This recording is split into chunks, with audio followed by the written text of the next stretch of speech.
Well, welcome back to Rough Restos, and today I've got something new for a channel. Now, I think really someone should be keeping an eye on me because I've made some purchases. Probably not a wise choice. I've made two of these mistakes before already, and now I've done it again. Whoops. So, and not only a whoops. For some of you who have watched the channel, you remember me buying the classic sight unseen and then having to buy a better classic sight unseen. Well, that's L322 number 2. That's number 1. Oh dear. Yeah, mistakes were made. Let's see what I got. So let's just start off with mistake number 1. So here's my 2003 90 genuine 1,000 miles BMW 4.4 litre V8 petrol L322 in something silver. I forgot what it's called now. So I got this car a few weeks ago. It's got the late facelift headlights, tail lights, bumpers and all that on it, which actually look really sweet, and did have a set of 22's on it. And it actually looked really damn good from a distance. When you got up a bit closer, you noticed it wasn't all as nice as it could be. However, though, the interior on this one, I'll try to turn the light on again and see if I can get some bit of footage in here at all or not. Oh, my light's upside down. Whoops. The interior in this is actually incredibly nice because it's only done 90,000 miles. It's really not in bad nick. It's only a Vogue. Oh, ignore the Santa hat. As for the rear bench, it's almost like new.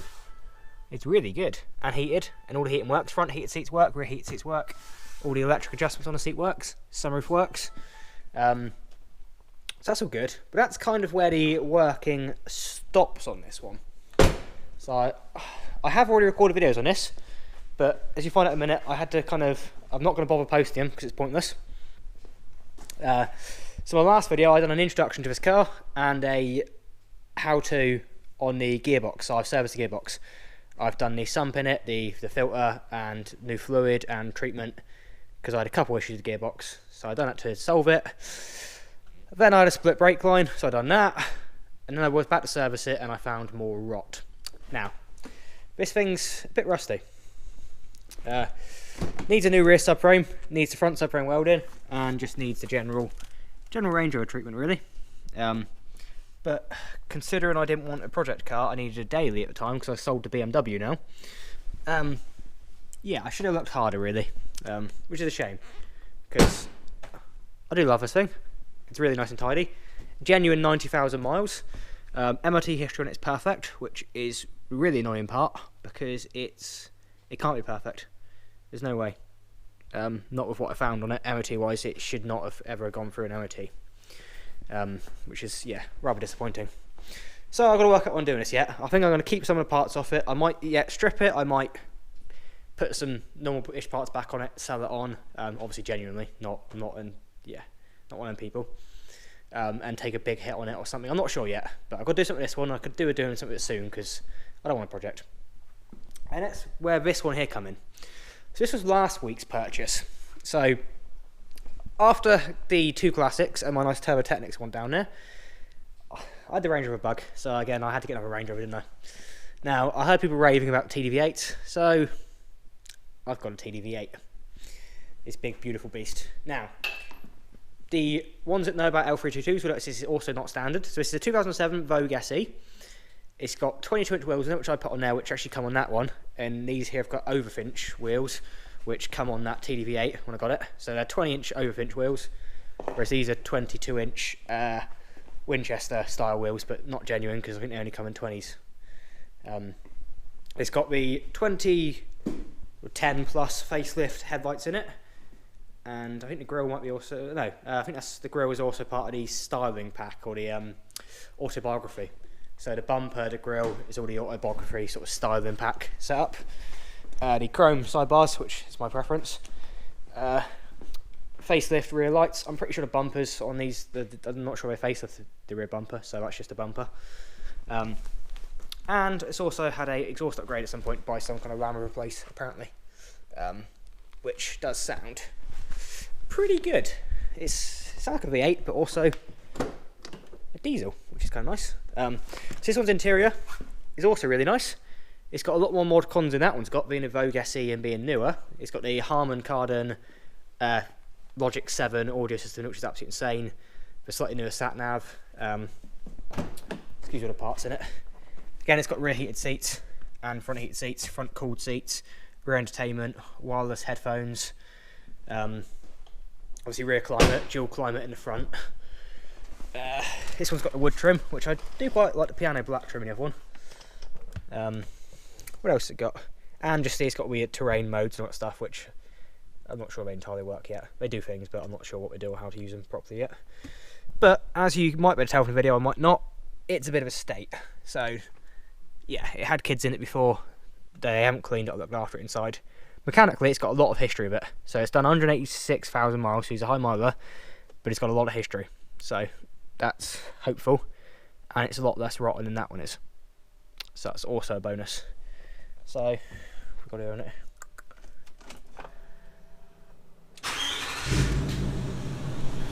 Oh.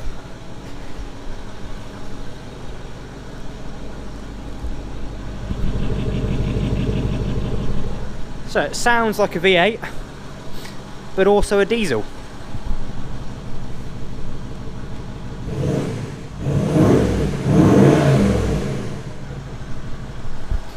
Which I'm a fan of. So yeah, so far I'm pretty happy with this buy.